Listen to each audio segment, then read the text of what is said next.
بسم اللہ الرحمن الرحیم۔ جمیلہ بنت ابو جہل پہلی صدی ہجری کی نہایت نیک طبع، خدا شناس اور صحابہ جاہ و حشمت خاتون گزریں۔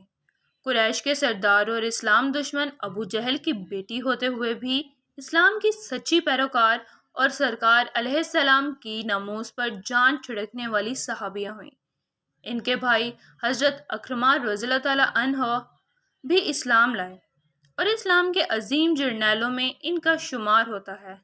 کچھ لوگ جب اپنی بیوی کو ان کے باپ کا طعنہ دیتے تھے تو رسول صلی اللہ علیہ وآلہ وسلم نے ان کا حوصلہ بڑھایا اور اعلان فرمایا تھا کہ ان کو یوں طعنے دے کر اذیت نہ دی جائے، اور ان کو اپنا اہل قرابت فرما کر گویا اپنے دامن سے وابستہ رکھا۔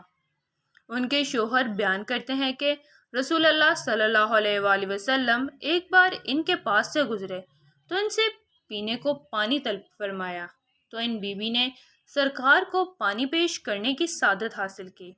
پھر رسول صلی اللہ علیہ وآلہ وسلم نے فرمایا تھا، میری امت کا بہترین زمانہ وہ ہے جس میں ہوں، پھر وہ جو اس کے بعد آئیں، اور پھر جو اس کے بعد آئیں۔ آپ رضی اللہ تعالیٰ عنہ کی مبارک زندگی سے ہمیں یہ بات سیکھنے کو ملتی ہے کہ وہ اگر ابو جہل جیسے کی بیٹی ہو کر اسلام کی پیروکار ہو سکتی ہیں تو ان صحابیہ کے صدقے ہم بھی اپنے گھر کے مخالف ماحول یا کسی کے باپ، بھائی، شوہر وغیرہ کے بد مزاج ہوتے ہوئے بھی اسلام پر بخوبی عمل کر سکتے ہیں۔ حوصلہ بلند ہو اور کچھ کرنے کا سچا جذبہ ہو تو اللہ اور اس کے حبیب خاص کرم نوازی بھی فرما دیتے ہیں، بس ہمت نہیں ہارنی چاہیے۔ ام عاصم جمیلہ بنت ثابت انصاریہ، آپ رضی اللہ تعالیٰ عنہا بھی صحابیہ ہیں۔ آپ بڑی غیور، دلاور، افت و پاک دامنی کا پیکر اور بڑی ہی باکمال و اقبال مند خاتون تھیں۔ ان کا اصل نام آسیہ تھا۔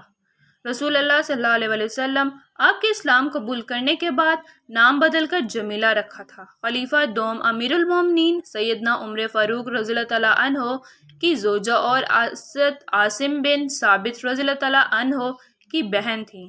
سیدنا فاروق اعظم سے ان کا نکاح 8 ہجری میں ہوا تھا اور سیدنا فاروق اعظم سے ہی ان کا ایک بیٹا ہوا جن کا نام عاصم تھا، اسی نسبت سے ان کی کنیت ام عاصم ہوئی۔ Thanks for watching. Like, share and subscribe my channel.